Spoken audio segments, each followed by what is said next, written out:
A heated exchange erupted in Congress yesterday. A medical doctor refused to answer the question, can men get pregnant? This happened during a hearing about the safety of the abortion pill and efforts to limit its distribution. CBN medical reporter Lori Johnson has the details. The Senate Health Committee heard testimony from an abortion doctor who said mifepristone is safe and effective. Her credibility came into question when she refused to answer Senator Josh Hawley's basic question. Can men get pregnant? You're a doctor, I think. Science and evidence should guide medicine. Do science and evidence tell us that men can get pregnant? Biological men, can they get pregnant? I also think yes/no questions like this are a political tool. No, yes/no questions are about the truth, doctor. Let's not make a mockery of this proceeding. Another physician testified mifepristone can be dangerous, especially to women who get it in the mail. The different risks that are associated are bleeding, infection, hemorrhage, need for transfusion, and perforation. Louisiana's Attorney General said the drug's by-mail access circumvents states' abortion bans. After Dobbs, the Biden FDA promptly announced that it would remove the in-person dispensing requirement for abortion pills, thereby authorizing mifepristone to be shipped nationwide by mail. Pro-life leaders want the Trump administration to suspend distribution of the drug until its risks can be further studied and to reinstate mandatory in-person doctor visits. The American people can and should weigh in on this. And they can make their voices heard by texting LIFE to 67742 and signing the petition calling on the FDA to act. Lori Johnson, CBN News. Well, if you want to let your voice be heard, it's real simple. Just go to cbnnews.com. We'll tell you how you can sign on to that petition. In other news, the war between the Iranian regime and millions of protesters stands at a pivotal moment. Both sides are watching to see if America will intervene. Chris Mitchell reports.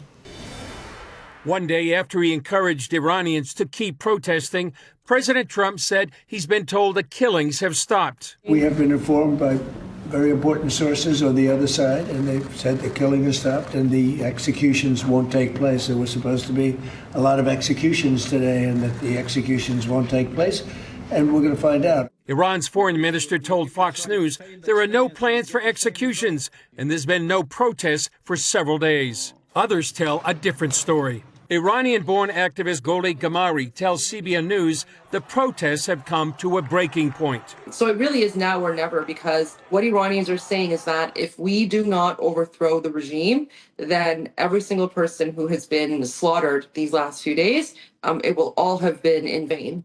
Iranian rapper Miraj Tehrani managed to escape the country. In tears, he described what he saw and pleaded for help.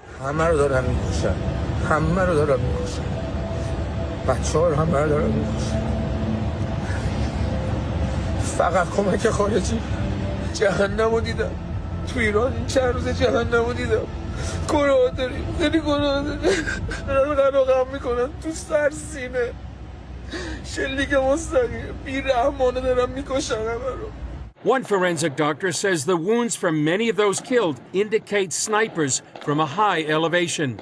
Throughout the region, preparations are underway for a potential confrontation between the U.S. and Iran. Some U.S. personnel have been told to leave the U.S. base in Qatar, and a U.S. carrier strike group is on its way to the Middle East. And here in Israel, the country is preparing for a possible Iranian retaliation if the U.S. attacks. Chris Mitchell, CBN News, Jerusalem.